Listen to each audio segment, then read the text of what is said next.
Hai, selamat datang di YouTube channel saya dan di video pertama saya. Izinkan saya mengucapkan terima kasih kepada Bu Riana selaku dosen pengampu mata kuliah pendidikan anak dengan hambatan belajar. Dan ada pepatah yang mengatakan bahwa tak kenal maka tak sayang, mau kenalan takut digampar pasangan. Perkenalkan, nama saya Muhammad Fajar selaku mahasiswa pendidikan khusus Universitas Negeri Jakarta angkatan tahun 2021. Hari ini kita akan membahas tentang anak dengan kesulitan belajar. Oke, tanpa berlama-lama, mari kita masuk ke pembahasannya. Let's check it out. Let's go. Oke, pokok pembahasan kita pada hari ini yaitu memahami anak dengan kesulitan belajar. Pertama-tama, kita harus tahu definisi dari kesulitan belajar itu.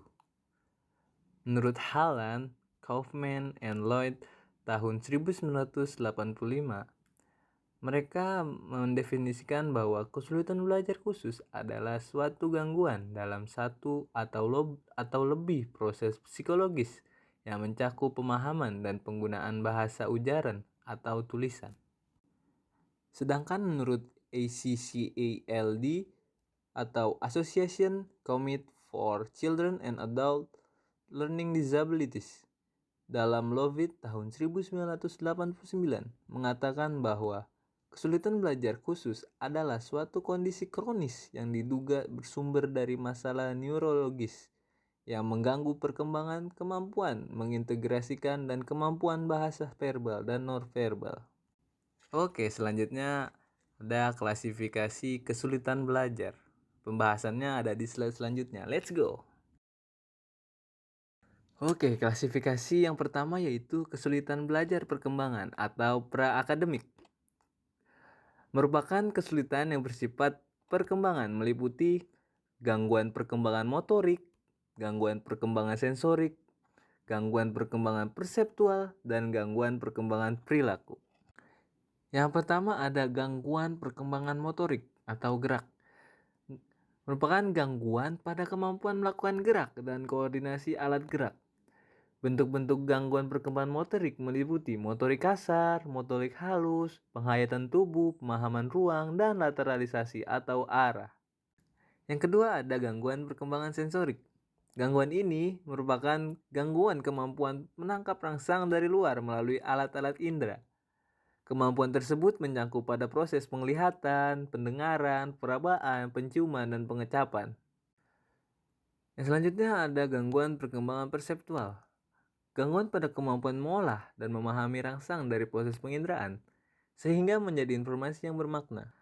Bentuk-bentuk gangguannya meliputi gangguan dalam persepsi auditoris, yaitu mendengar, ada gangguan dalam persepsi visual, itu untuk yang dilihat oleh dia, gangguan dalam persepsi visual motorik, yaitu memahami objek yang bergerak atau digerakkan. Kemudian ada gangguan memori, gangguan dalam pemahaman konsep, dan gangguan spasial atau pemahaman konsep ruang.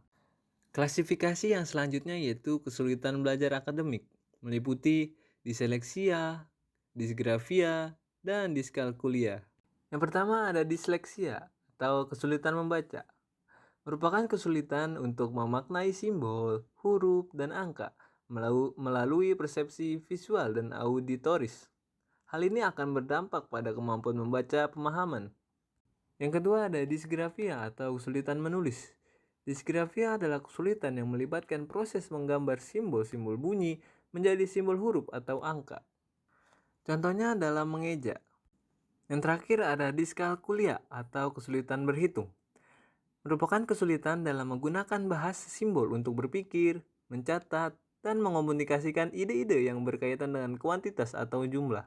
Kesulitan berhitung dapat dikelompokkan menurut tingkatan, yaitu kemampuan dasar berhitung, kemampuan dalam menentukan nilai tempat, kemampuan melakukan operasi penjumlahan dengan atau tanpa teknik menyimpan, dan pengurangan dengan atau tanpa teknik meminjam. Dan yang terakhir, kemampuan memahami konsep perkalian dan pembagian.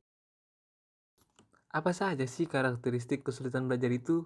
Yang pertama ada hiperaktif, kedua ada gangguan persepsi motorik, yang ketiga ada kurang koordinasi, selanjutnya ada gangguan perhatian, gangguan memori dan berpikir, impulsivitas, dan emosi yang labil. Faktor penyebab kesulitan belajar. Menurut Kirk and Gallagher tahun 1986, mereka menyebutkan ada beberapa faktor penyebab dari anak dengan kesulitan belajar. Yang pertama ada faktor disfungsi otak. Terdapat hubungan kerusakan otak dengan bahasa, hiperaktivitas, dan kerusakan perseptual. Kedua ada faktor genetik. Ketidakmampuan membaca, mengeja, dan menulis adalah sesuatu yang dapat diturunkan oleh orang tuanya. Ketiga, ada faktor lingkungan dan malnutrisi. Kurangnya stimulasi dari lingkungan dan malnutrisi yang terjadi di usia awal kehidupan merupakan dua hal yang saling berkaitan yang dapat menyebabkan munculnya kesulitan belajar pada anak. Dan yang terakhir ada faktor biokimia. Ketidakseimbangan biokimia lebih dikhususkan pada darah anak yang tidak dapat mempertahankan jumlah vitamin dalam tubuhnya. Pemberian vitamin dan diet telah diupayakan untuk mengatasi kesulitan belajar. Namun, ada yang berhasil dan ada yang tidak. Oke, selanjutnya bagaimana sih layanan untuk anak kesulitan belajar itu? Pembahasannya ada di slide selanjutnya. Let's go! Layanan yang diberikan lebih difokuskan kepada layanan pendidikan. Layanan pendidikan dibagi menjadi 3, yaitu layanan ruang khusus, layanan ruang sumber, dan layanan kelas reguler. Yang pertama, kelas khusus. Terdapat 2 macam kelas khusus yang biasa digunakan, yaitu kelas khusus panjang hari belajar dan kelas khusus untuk bidang studi tertentu.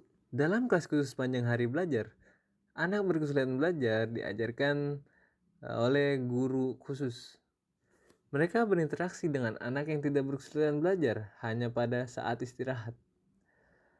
Jenis pelayanan ini adalah yang paling bersifat membatasi pergaulan anak berkesulitan belajar dengan anak yang tidak berkesulitan belajar. Yang kedua, dalam kelas khusus untuk bidang studi tertentu. Anak-anak dapat belajar bidang studi yang tidak dia dapatkan di kelas reguler. Untuk bidang-bidang studi seperti olahraga, musik, kerajinan tangan, dan bidang studi lain yang dapat dilakukan bersama dengan anak-anak yang tidak berkesulitan belajar. Layanan selanjutnya yaitu ruang sumber. Ruang sumber merupakan ruang yang disediakan oleh sekolah untuk memberikan pelayanan pendidikan khusus bagi anak yang membutuhkan, terutama yang tergolong berkesulitan belajar.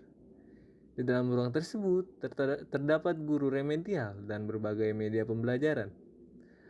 Aktivitas di dalam ruang sumber umumnya berkonsentrasi pada memperbaiki keterampilan dasar seperti membaca, menulis, dan berhitung. Layanan yang terakhir yaitu layanan kelas reguler. Layanan kelas reguler dirancang untuk membantu anak berkesulitan belajar. Diciptakan suasana belajar kooperatif sehingga memungkinkan semua anak, baik yang berkesulitan belajar maupun yang tidak berkesulitan belajar. Suasana belajar kooperatif diciptakan untuk menghindari terjadinya duplikasi pemberian pelayanan. Pelayanan pendidikan individual juga diberikan kepada semua anak yang membutuhkan, baik yang berkesulitan belajar maupun yang tidak, dan bahkan juga diberikan kepada anak berbakat. Selanjutnya bagaimana sih pelaksanaan pembelajaran? Yang pertama ada menggunakan pembelajaran prior knowledge, yaitu pengetahuan awal siswa yang sudah dimiliki sebelumnya untuk mempelajari materi baru yang masih berhubungan. Yang kedua, menggunakan mind mapping. Siswa dapat diajarkan membuat catatan atau mind map untuk mempermudah siswa dalam belajar. Yang ketiga, ada sering memberikan umpan balik. Siswa dengan kesulitan belajar memiliki keterbatasan tidak sanggup mengerjakan tugas atau belajar dalam jangka waktu yang panjang, sehingga guru disarankan untuk memberikan tugas yang singkat dan konkret yang langsung diberi nilai. Yang keempat, pembelajaran yang melibatkan siswa secara aktif. Siswa dengan kesulitan belajar cenderung berkinerja lebih baik jika mereka dilibatkan secara aktif dalam pembelajaran. Guru dapat menggunakan metode kooperatif dan proyek praktis. Selanjutnya, peer tutoring. Itu pembelajaran di mana mengelompokkan siswa-siswa dalam beberapa kelompok dan kemudian menetapkan siswa yang memiliki kemampuan yang lebih untuk membantu teman-temannya yang lain dalam memahami materi yang dipelajari. Dan yang terakhir ada self-instruction. Guru mengajarkan siswa untuk menyadari jenis-jenis pemecahan masalah terhadap tugas-tugas yang dihadapi, kemudian diaplikasikan dalam perilaku yang dimunculkan tanpa dikontrol atau instruksi secara verbal. Terima kasih telah menonton video saya. Semoga dari pembahasan yang telah saya paparkan dapat menambah wawasan kita tentang anak dengan kesulitan belajar. See you next time dan jangan lupa tersenyum. Bye-bye.